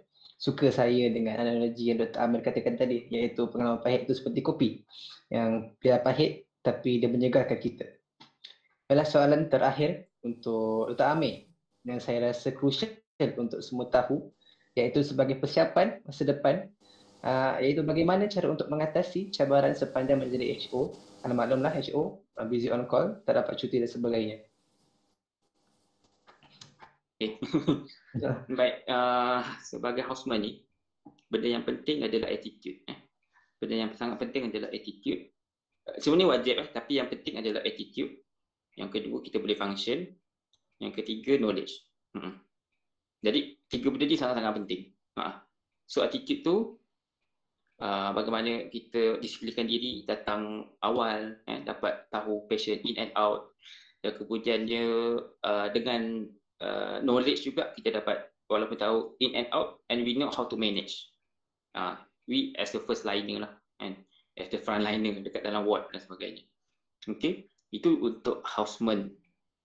Jadi cabaran ni adalah berkenaan dengan masa. Bagaimana kita nak keep up dengan knowledge kita dengan masa yang sedikit. Apa yang saya buat adalah dalam masa kita dah tahu, kita akan review which passion, kita akan belajar dengan passion tu sendiri. Sebab kalau kita nak tengok daripada awal balik, maksudnya nak tengok pada medical school kita belajar apa, contohnya ortopedik daripada awal lagi. So sangat-sangat susah kalau kita nak keep up. Benda yang saya buat adalah saya belajar lebih kepada apa benda yang common in ward. Bila kita dah bekerja, kita tahu apa benda common is common. So kita fokus kepada benda yang common tu. Kalau kita kat surgery, tiba appendix pun kita tak tahu, tu benda yang unconquerable lah. Kan? Jadi benda-benda macam tu. Jadi kita dasarkan attitude dan knowledge, daripada situ baru kita boleh function as a houseman. Jadi selagi kita function, insya-Allah tak ada apa-apa masalah, kita punya flow terhadap housemanship tu insya-Allah akan smooth lah. Okey, yang kedua dia memang cabaran ni saya cakap tadi daripada awal lagi sampai sekarang pun memang saya akan keep on calling my parents. Dan lagi PKP ni lagi tak dapat jumpa kan. Jadi keep kita punya hubungan dengan family, dengan parents terutamanya, minta diorang doakan dengan terhadap keberkatan kita punya masa, terhadap kita punya kerjaya, kita punya kerja tu. Kita tak tahu, memang kita akan pergi bekerja setiap pagi, kita tak tahu kita akan review patient apa, kita akan tahu complexity of that day. Ada hari tu walaupun diberikan tugasan dekat bahagian kritikal, kita punya patient tak kritikal, jiran pula yang kritikal lebih kan, kerja dekat cubicle acute tapi subacute yang pecah macam apa, macam tu pun ada. Ada, kita ikut rezeki masing-masing pada waktu tu. Dan berkenaan dengan masa, sebenarnya sebagai houseman ni cukup je masa. Houseman ni biasanya kita akan kita memerlukan 60 jam paling kurang, 60 jam waktu bekerja. Dia ada, kita panggil biasanya dalam satu minggu tu 2 PM yang dikerja 7 sampai 10, dan kemudiannya 2 AM 7 sampai 5, ada satu hari cuti dan ada night and post night lah. Jadi bagi saya cuti tu cuti, night and post night tu adalah 2 hari cuti juga bagi saya. Sebab saya bekerja pada waktu malam, start daripada pukul 7 sampailah pukul 9 ataupun 10 pada hari esoknya. Jadi saya biasanya ikut dengan leader juga. So kalian boleh gunakan masa tu, maksudnya kena bincang dengan leader. Biasanya kami akan keluarkan macam kita panggil request list. Setiap minggu kita akan keluar request list, kita dah boleh plan apa benda yang kita nak buat minggu depan. Jadi macam saya biasanya saya akan selalu ada night post night, lepas tu tadi CO tu cuti compulsory off lah, night post night off. Jadi bila post night tu lepas pukul 10, kita ada masa macam seolah-olah 2 hari dah untuk cuti. Jadi kena gunakan that jadual untuk kalian fikirkan apa yang kalian nak buat untuk cuti. Bagi saya kalau waktu cuti kita tidur adalah satu kerugian. Kita kena recharge diri kita. Bila recharge diri ni boleh macam-macam, daripada spiritual, daripada bahagian rohani kita pun kita perlukan hiburan kan. Macam saya dan isteri biasanya lebih post night dengan CO, pergi cuti dan sebagainya. Waktu tak PKP memang pergi jalan-jalan lah. Walaupun post night ke apa ke memang jalan-jalan. Saya ngantuk, okey, dia tak ngantuk, dia drive macam tu. Biar keluar daripada dunia medik. Waktu tengah off tu keluar. Benda ni akan rechargekan kita balik. Kalau kita sentiasa dekat dunia medik memang akan pening lah, memang kita akan rasa stres sendiri. Okey, itu. Dan kemudiannya berkenaan dengan night post night juga kita kena tentukan kita nak bila. Ada yang prefer night post night, lepas tu hari bekerja baru CO. Sebab macam-macam. Ada yang macam daripada hospital saya, kita perlukan lepas patient discharge, kita perlu discharge summary. Discharge summary ni adalah satu benda yang banyak, tetapi dia bukanlah urgent. Dia boleh ambil masa 2 ke 3 hari. Tapi bila kita tak selesaikan, kita kena inform jugalah. Jadi ada orang satu hari tu dia dapat 10 discharge. Lepas tu hari kedua dapat lagi 10. So dah total 20 patient yang dia kena type, yang kena pastikan discharge summary dia complete dan sebagainya. Jadi ada orang dia akan 2 kali bekerja, lepas tu dia nak night, post night. Sebab hari night tu dia nak completekan discharge dia. Itu ikut kepada kita punya inisiatif sendiri. Jadi sebenarnya nak cakap houseman ni tak ada masa, saya tak rasa. Kalau kita adakan masa, kita ada masa sebenarnya. Okey. Yang paling berat cuma waktu tagging lah. So, waktu tagging memang kita akan datang awal, balik sangat lewat. Kalau surgical tu memang pukul 7 sharp memang dah start round dengan specialist. Kadang-kadang MO pun 6.30 dah start round. So maksudnya MO 6.30 dah start round, kita memang daripada 5.30 sebelum, ada juga datang pukul 3.30 pun ada. Tapi balik pukul 11, pukul 12. Jadi benda-benda tu saya rasa lebih kepada waktu tagging lah yang paling berat. Selain pada tu, okey, tapi yang penting makan. Solat jangan lupa, makan pun penting. Solat kalau kita jaga, Allah mudahkan segalanya. Serius. Solat kita nombor 1, hari tu okey. Kalau makan ni, biasanya first posting lah, korang akan rasa macam tak nak makan, it's okay tak nak makan, rasa takut nak tinggalkan patient. Tapi kalau kalian tengok nanti, senior lepas round je dah habis aktif lah, di mana senior? Dia tengah makan lah. Jadi makan ni penting. Kalau kalian kena pandai curi masa untuk nak solat, untuk nak makan. Kalau dah pandai nak curi masa ni, buat active plan siap cepat, insyaAllah walaupun kalian tagging pun boleh dapat QID meal. QID tu 4 times per day. Possible. So boleh jadi kalian memang sangat kurus ataupun boleh jadi sangat gemuk. Ikutlah. Kalau banyak itulah. Tapi yang penting kerja hakiki kena tahu. Makan penting, solat penting, dengan ibu bapa penting, dengan orang lain pun penting juga. InsyaAllah. Okey. Baik, terima kasih Dr. Amir atas perkongsian itu tadi. Apa kata kita dengar pula daripada Dr. Ruhi? Jadi bagaimana cara Dr. Ruhi mengatasi cabaran sepanjang menjadi HO? Okay, cabaran masa HO, rasanya banyak cabaran tu masa awal-awal houseman lah. Yang tadi cerita nak biasakan diri, nak biasa dengan sistem hospital tu sendiri. Sebab ada hospital dia guna charting, ada guna manual. Lepas tu template macam mana kita nak review patient, ambil darah, semua skill-skill tu adalah salah satu cabaran lah. In which by times goes by, you guys akan biasa and boleh buat benda-benda tu. Okay. Cabaran lain, macam mana sebab saya di Hospital Selayang, jadi saya banyak jumpa dengan lecturer kita jugalah. Jadi cabaran lain adalah nak perform depan lecturer kita, diorang akan ada high expectation. Ni grad UiTM ni. Jadi kena perform balik, betul elok. Present case pun kena, malam tu memang study betul-betul lah case tu cerita dia. Kan round dengan specialist, senior sendiri kau kata, macam tu lah. Jadi itu pun cabaran juga bila mana orang ada expectation tinggi dekat kita. Okay, cabaran lain apa? Cabaran lain macam jaga waktu solat, cabaran kita dengan hubungan kita dengan kawan-kawan kita, hubungan kita dengan pesakit tu sendiri pun banyak cabaran dia. Kita akan jumpa macam-macam jenis pesakit, macam-macam karenah lah. Ada orang nak itu, nak ini, macam ada satu pesakit ni susah nak bagi history, ada satu pesakit ni demand nak buka kipas laju lah, nak selimut lah, nak berak lah, banyak cabaran. So macam ada antara cabaran-cabaran tu akan menguji diri kita lah. So macam mana kita bawa diri kita melepasi cabaran-cabaran tu. Ada satu cabaran ni akak rasa mencabar juga, dan cabaran tu menyebabkan akak membuat satu kesilapan besar sangat semasa houseman lah. In which masa tu tengah on call dalam ward medical. Memang banyak sangat kami morning blood malam tu, and then admission pun tak berhenti-henti.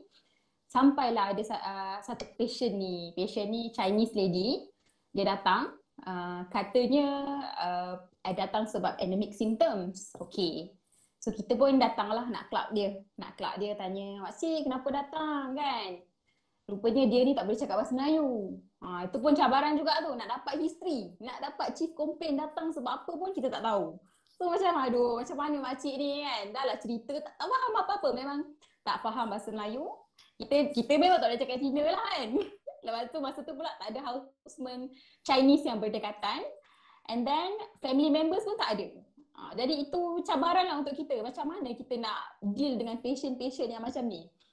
And then okay lah, tak apa. So kita anggap je lah dia ni anemia lah, datang pun sebab anemic symptom, katanya pening-pening kan, ada palpitation sikit, HB pun low, okay fine. So kita treat dia anemia.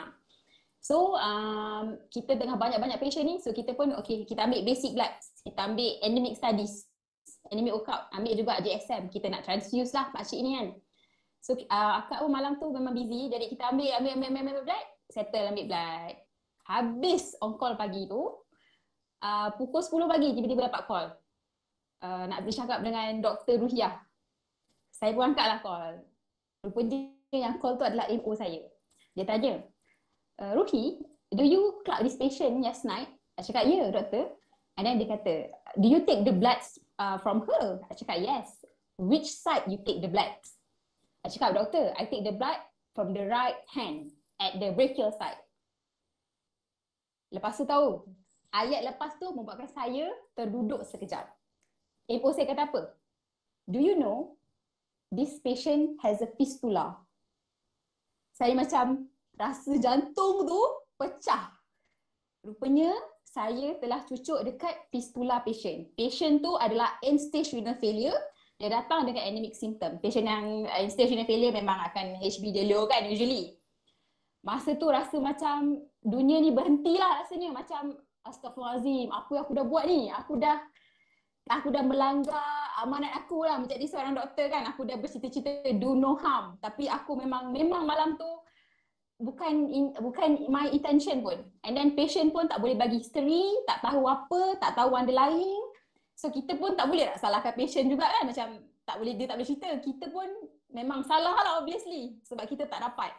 So itu memang adalah salah satu it was a very very big mistake I've done in my housemanship lah. Nak kata orang lain salah apa?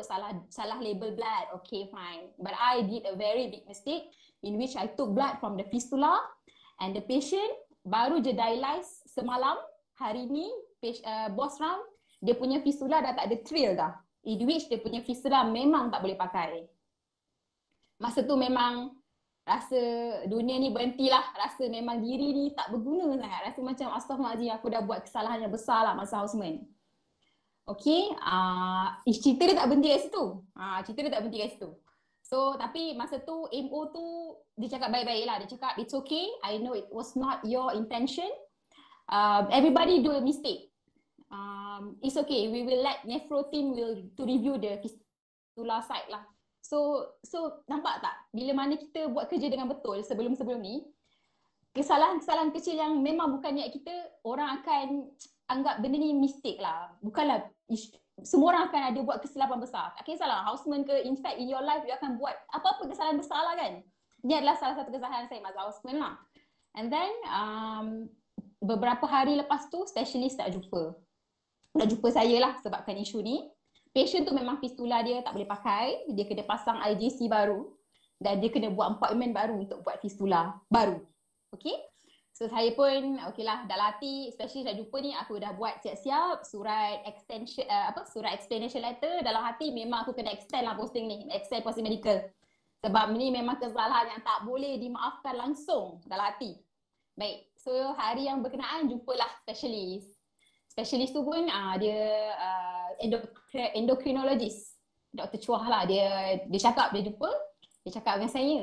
Dia tanya, saya posting berapa? Saya cakap lah saya posting ketiga. Lepas tu dia tanya, do you know that you shouldn't take blood from the fistula? Saya cakap, saya tahu. And then dia tanya, what happened that night? Saya pun cerita, malam tu saya sangat koyak. And then malam tu juga ada orang EL. Jadi saya kena cover ward untuk dia. Dan malam tu banyak admission, saya patient pula susah nak bagi history. Saya cerita semualah apa benda yang terbuku dalam hati, dan respon dia membuatkan saya lagi terharu.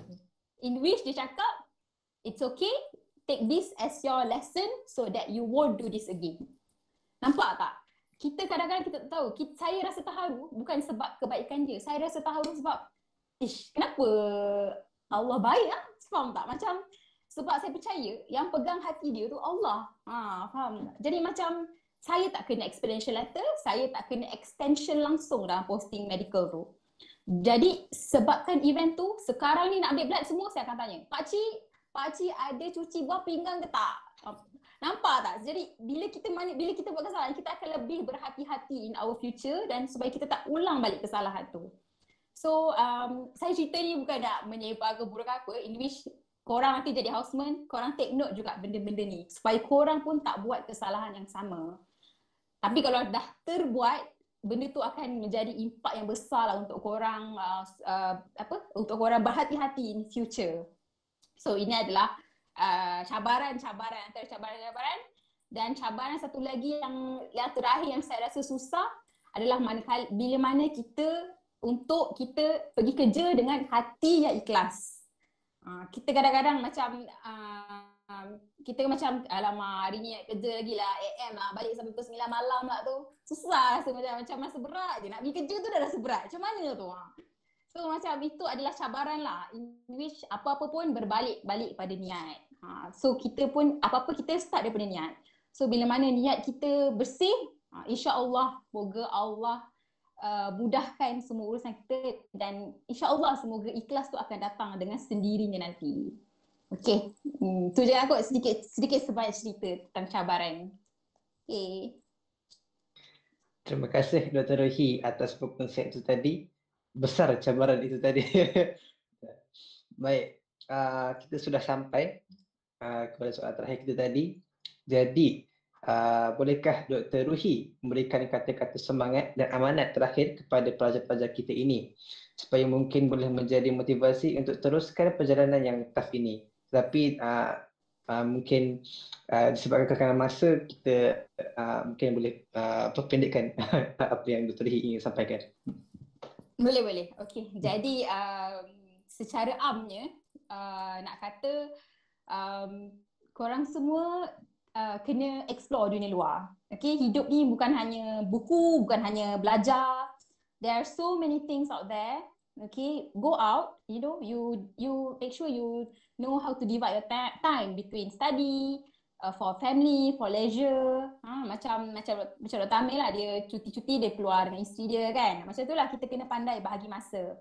And then percayalah, houseman ni bukan hanya tergantung pada ilmu. Okay, it's more than that. Ilmu tu bukan tak kata penting, ilmu tu memang penting. Mana-mana kita pergi kena ada ilmu. Tapi the way perwatakan kita, attitude kita, dan macam mana cara kita bawa diri kita, itu adalah lebih penting, lebih utama untuk menjadi seorang houseman yang function lah orang kata. Okay, macam mana kita perform diri kita. So kita kena ada social skill, macam mana kita handle, kita react dengan kita punya patient, macam mana kita react dengan kita punya bosses, superior. Tak adalah kita nak kata mengampu ke apa. Tapi kalau kita buat kerja betul, diorang pun nampak kita buat kerja betul, diorang pun akan ada trust dekat kita. So macam diorang akan percayalah kita buat kerja macam tu. And then apa lagi? Lain-lain, enjoy and study hard, play hard. Yang penting solat kena jaga, hubungan dengan Allah kena jaga, hubungan dengan ibu bapa kena jaga, hubungan dengan sahabat semua kena jaga. Hablum minallah, hablum minan nas. Itu yang penting lah. Okay, tu je. Short and sweet. Terima kasih Dr. Ruhi atas perkongsian itu tadi. Bila kita sudah dengar daripada Dr. Ruhi, tapi tidak lengkaplah rasanya kalau kita tak dengar daripada Dr. Amir pula. Jadi Dr. Amir, bolehkah Dr. Amir kongsikan juga kata-kata semangat untuk kami supaya suatu hari nanti kami berjaya menjadi seperti Dr. Amir dan juga Dr. Ruhi, insya-Allah. Okay, bismillah. Okay, pertama-tamanya secara kesimpulan, kalian sudah berada di dalam medical field sebenarnya. Dah selangkah nak ke housemanship, dah selangkah nak menjadi doktor dah. Dan percayalah, tak kira lah walaupun benda ni bukan atas kemahuan sendiri, mungkin atas kemahuan ibu bapa, keluarga dan sebagainya, tetapi Allah yang letakkan kalian berada di sini. Allah letakkan sebab kalian boleh, kalian mampu, dan insyaAllah Allah akan mudahkan juga yang pada bahagian akan datang. Kerja tidak akan habis, tetapi priority tu always perlu letakkan pada bagi saya, family adalah nombor satu juga. Daripada bahagian manusia, family adalah nombor satu. Okey, kena utamakan bahagian family, lepas tu barulah kerja. Kerja memang akan ada. Memang tak kira macam mana pun, kerja memang tak akan habis. Begitu juga berkenaan dengan solat kita. Kalau kita nak tunggu, lepas ambil darah lah solat, lepas ni lah solat, memang tak akan habis. Last-last nanti kita tak solat. Memang sangat bahaya. So, nak cakap tu, bila masuk dekat dalam medical field ni, kalian telah berada dalam satu bidang yang boleh kata hampir tiada penghujung lah. Memang terlalu besar. Selepas housemanship boleh jadi MO, lepas tu boleh lagi banyak lagi, walaupun kita kerja kontrak, boleh lagi banyak lagi alternatif untuk kita teruskan pengajian dan sebagainya. Tetapi apa-apa pun, saya doakan moga Allah SWT mudahkan semua urusan kalian, urusan kami juga. Dan setiap kali, kata Dr. Ruhi tadi, setiap pagi adalah satu cabaran untuk nak pergi kerja. Betul. Tapi yang teruskan saya juga, yang saya ingat adalah salah satu hadis Nabi SAW berkenaan kita melawat orang-orang sakit. Kalau kita melawat seorang orang sakit pada waktu pagi, yang akan doa ke kita adalah 70,000 malaikat. Kalau kita melawat seorang lagi orang saudara Islam yang sakit pada waktu petang, Allah doa hantar 70,000 malaikat doa ke kita petang sampai pagi esoknya. Itu baru seorang. Kalian dah berada dalam medical field, kalian dah boleh praktikkan ini daripada clinical years lagi. Cuba bayangkan kalau kita take care of 18 patient. Macam mana nak dapatkan motivasi, ramai kan?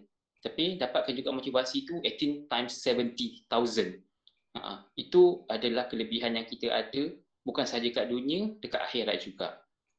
Tu perlu kita dapatkan kita memotivasi. Kalau tak, kita rasa ramainya patient, bebanan. Patient datang lagi, ramainya. Tapi kalau patient datang, new case masuk, itu adalah satu bebanan houseman, dia tak suka patient baru masuk. Tetapi dengan that mindset, one patient datang, okay, patient ni datang untuk aku tolong dia, patient ni datang adalah rezeki untuk aku, patient ni datang adalah rezeki untuk aku nak dapatkan manfaat di dunia dan juga di akhirat. So insyaAllah kita punya attitude okay, dan kita punya niat pun Allah akan mudahkan juga. Okay, so good luck. Moga dipermudahkan semua urusan kita semua, insyaAllah.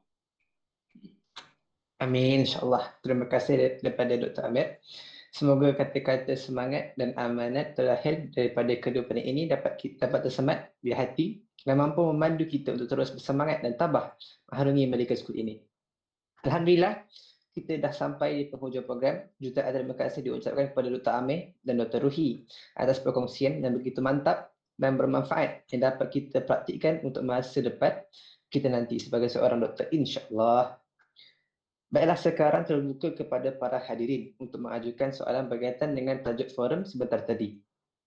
Jika para hadirin mempunyai sebarang soalan, boleh buka mic dan ajukan kepada mana-mana, kepada kedua-dua panel kita pada malam ini.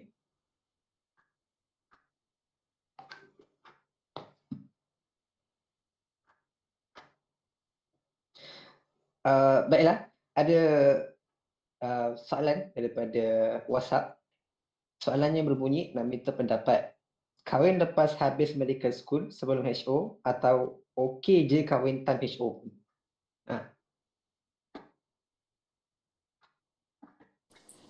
Minta saudara Amir kot yang berjelaskan. Mungkin juga. Lebih banyak pengalaman.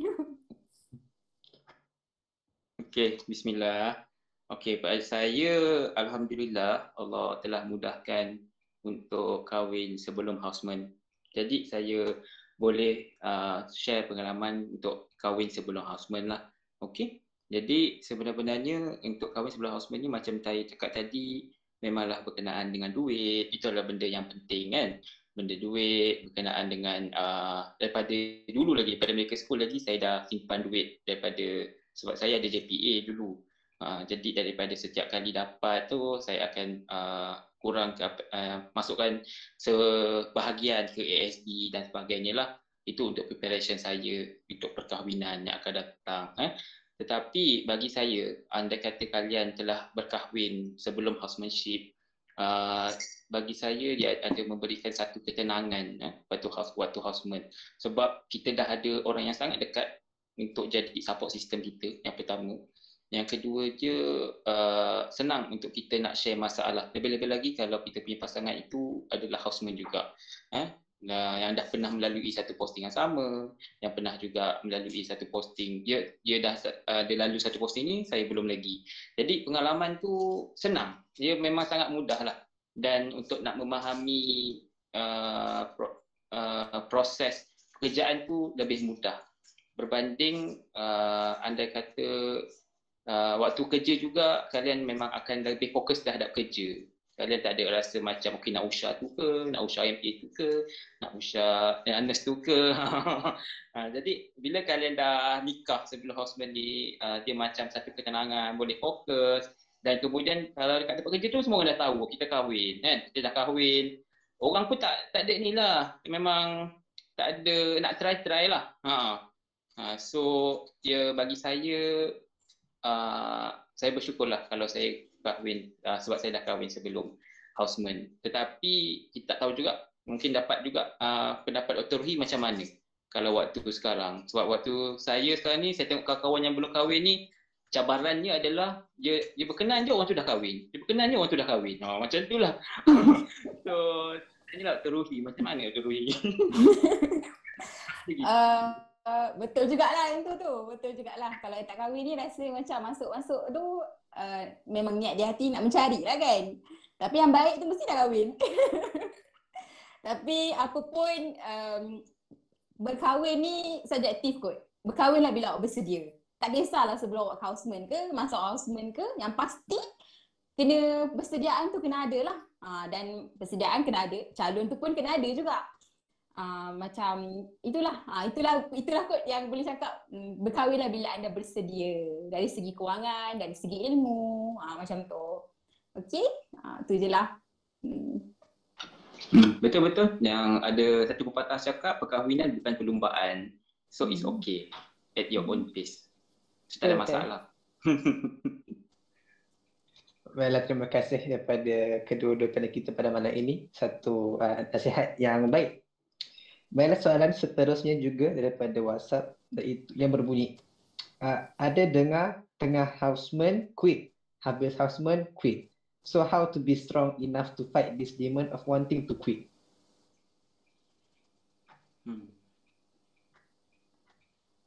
Okay, Dr. Ruhi nak cakap dulu ke? Okay, quit ni macam mana nak cakap, ada orang mungkin realize benda tu bukan untuk dia awal. Okay, macam dia dah habis medical school lah ni. Ada orang dia sedar masa dia tengah medical school, year 3 dah quit, rasa macam tak boleh go on. Ada orang quit masa tengah houseman. Okay, quit is not meaning that you fail. Okay, life is more than that. It's not only medical professional. Okay, itu yang pertama aku boleh cakap lah. So, mesti orang tu quit sebab ada reason dia sendiri. Okay, tapi kalau mana kita kena kuatkan hati kita lah untuk menjadi seorang houseman. Kalau betul-betul itu yang kita nak, hati kita kena kuat. Kuat bermaksud macam mana? Pertama, letakkan kebergantungan kita pada Allah. Kalau betul itu yang kita nak, mula daripada doa. Doa, niat dalam hati, ya Allah, aku memang nak menjadi seorang doktor, jadi mudahkanlah proses aku sampai ke akhir hayat lah. Sebab kita akan jadi doktor sampai bila kan? Okay. Regardless apa-apa pun, benda, semua akan ada cabaran masing-masing. So bila mana kita down, bangkit balik. Itulah, bila mana kita down, itu adalah starting point kita untuk bangkit balik. Cari balik reason kenapa kita down. Cari kawan-kawan yang bagi support. Setiap kali pergi kerja, letaklah kebergantungan kepada Allah supaya hari-hari kita pergi kerja akan dipermudahkan. Tak adalah nak kata hari ni aku pergi kerja, pasien aku semua tenang, semua tidur. Tak belajar pula kan. Kalau tidur macam mana nak jadi patient collapse ke apa? Bukan nak kata macam tu. Doa supaya apapun urusan aku hari ni, susah ke senang, semoga Allah mudahkan semuanya. So patient collapse, patient decide, kita tahu nak buat apa. Kita tahu, kita boleh manage. Kita tahulah apa benda kita as a houseman nak buat apa. Okay? Yang pasal quit tu mungkin orang-orang tu ada reason dia sendiri. Tapi apa pun berbalik pada niat. Kalau betul ini yang awak nak, mulakan dari doa dan niat. Itulah. Saudara Amir sikit kot bagi input. Okey, bagi saya betul. Quit tu tak bermaksud dia kalah. Quit tu tak bermaksud dia tak hebat dan sebagainya. Ada orang quit sebabkan dia fokus kepada satu kejayaan yang lain yang lebih dia happy, yang mungkin dapatkan lebih banyak hasil. Jadi tak ada apa-apa masalah pun untuk quit sebenarnya. Ada yang cakap first posting quit, tidak terlambat lagi. Ada juga yang quit pada posting yang kelima pun ada, tapi sangat-sangat jarang lah. Tapi rate yang saya jumpa kebanyakannya quit adalah pada posting yang pertama dan biasanya adalah posting medical. Disebabkan oleh terkejut dengan workload yang pertama. Yang kedua dia ada quit disebabkan oleh kita panggil shaming lah, di mana dia tegur di depan, dia tegur depan patient. Cara teguran tu pun bergantung kepada kita punya superior. Tak semua orang baik, tak semua tahu cara teguran yang baik. Itu benda kita tahu sebab kita berdepan dengan manusia juga. Jadi yang boleh saya cakap kat sini adalah benda ni ada orang punya reason, kebanyakan yang saya jumpa disebabkan oleh superior lah. Dia tak boleh dengan seseorang superior, bila dia kena tu dia rasa down dan terus tiba-tiba EL terus tak datang kerja langsung. Jadi apa yang kita nak cakap, sebelum masuk housemanship, mentally pun dah memang kena tahu. Benda ni kita berada dalam satu working environment yang kita berada di hierarki paling bawah. Dan percayalah, walaupun kita rasa housemanship ni macam tu, dia punya toxic ke dan sebagainya, kalau kalian pergi dekat tempat-tempat lain pun ada juga superior yang macam ini. Jadi kan superior, kita tak akan terlepas daripada superior yang toksik. Memang akan ada superior yang toksik, tetapi jangan menyebabkan superior toksik tu menguasai kita sampai kita terlupa superior-superior yang jauh lagi baik. Kita perlu tahu fokus kita nak ambil yang jernih tu daripada mana, yang mana yang kotor tu kita boleh tapis. Dia tegur, kita ambil teguran dia, yang di mana kalau yang shaming dan sebagainya tu kita kena pandai tapis lah. Salah satu cara dia tu kita tak boleh buat sendiri. That's why need support system. Need support system yang boleh kita luahkan. At least boleh luahkan pun tak apa. Tak perlu dapat solusi macam Dr. Ruhi cakap tadi. So in the end, ya dekat dengan support system. Okay? InsyaAllah. Mudah-mudahan. Terima kasih. Soalan seterusnya. Soalan berbunyi, berapa bulan tunggu untuk dapat SO?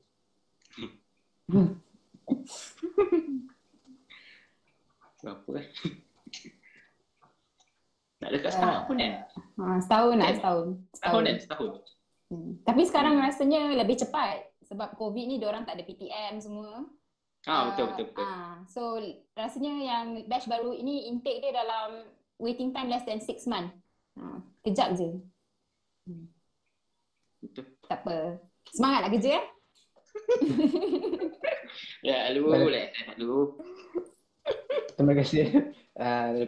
Terima kasih Dr. Amir dan juga Dr. Lihi. Biarlah mungkin soalan terakhir kita pada malam ini, iaitu pernahkah breakdown apabila berhadapan dengan kematian pasien? Jika ya, bagaimana ingin mengatasi perasaan itu? Okey. Dr. Ruhi ke? Okey, saya dululah.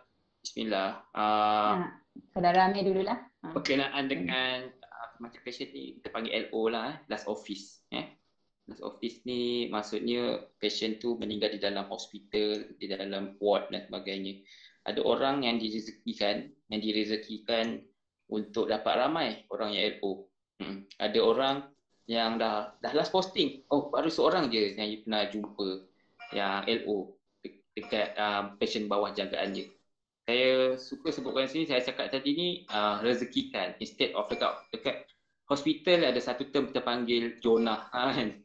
Kat hospital ramai orang cakap pasal Jonah ni. Tapi Jonah ni sebenarnya dah amalkan. So saya tak rasa dia satu benda yang baik lah untuk kita amalkan. Saya lebih suka kepada dia ke arah rezeki dia. Rezeki dia lebih, bila dia kerja rezeki dia lebih ramai hari makanya lah kan. So sebenarnya berkenaan dengan LO ni, kalian memang akan rasa paling tahu kalau itu adalah kali pertama yang kalian passion kalian jaga, itu yang kali pertama yang passion kalian jaga itu meninggal. Memang sangat-sangat down. Benda pertama yang kalian boleh cakap pada waktu itu adalah sebagai seorang Islam, innalillahi wa inna ilaihi raji'un.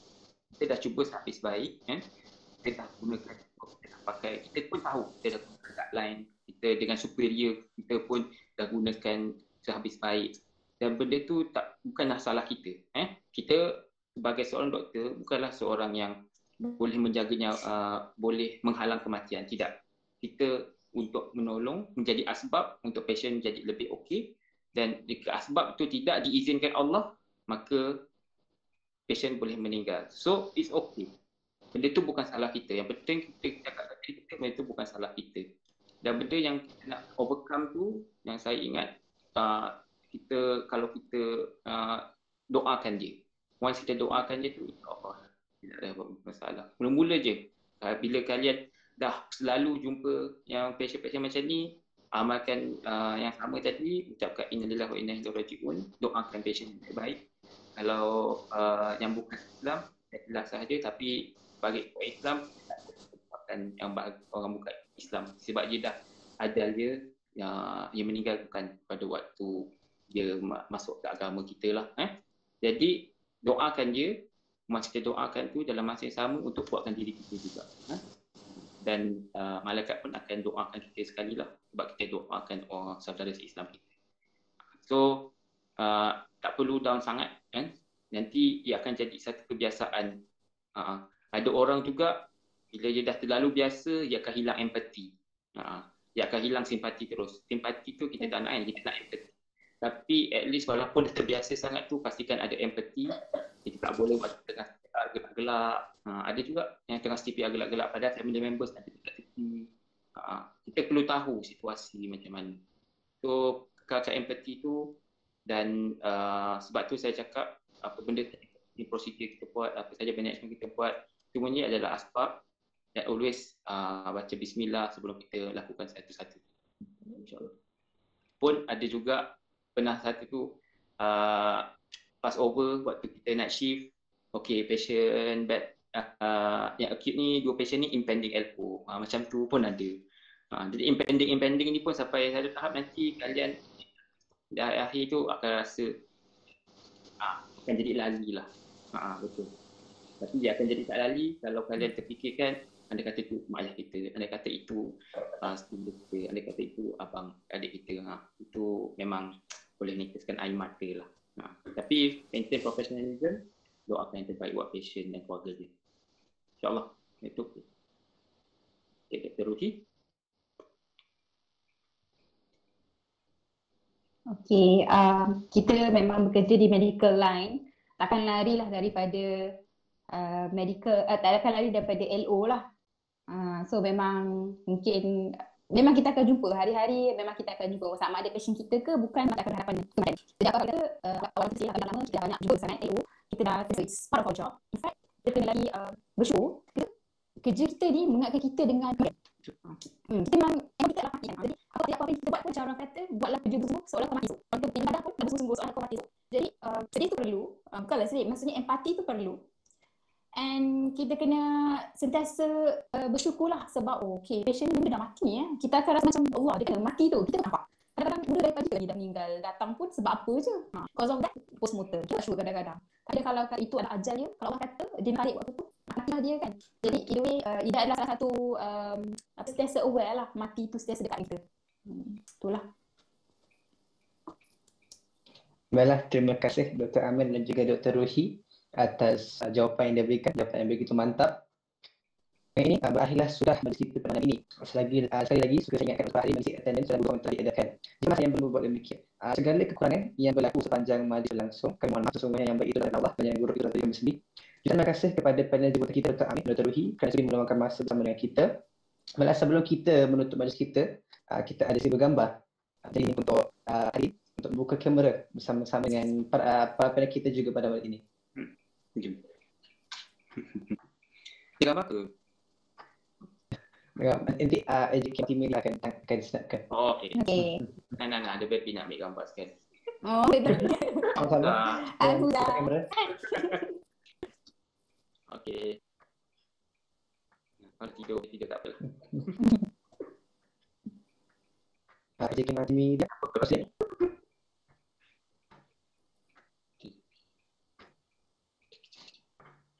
Satu, dua, tiga. Okey. Alright. Baik, saya bergambar kembali baiklah. Mari kita sama-sama menutup majlis pada kita pada malam ini yang bacaan terhadap Rasul.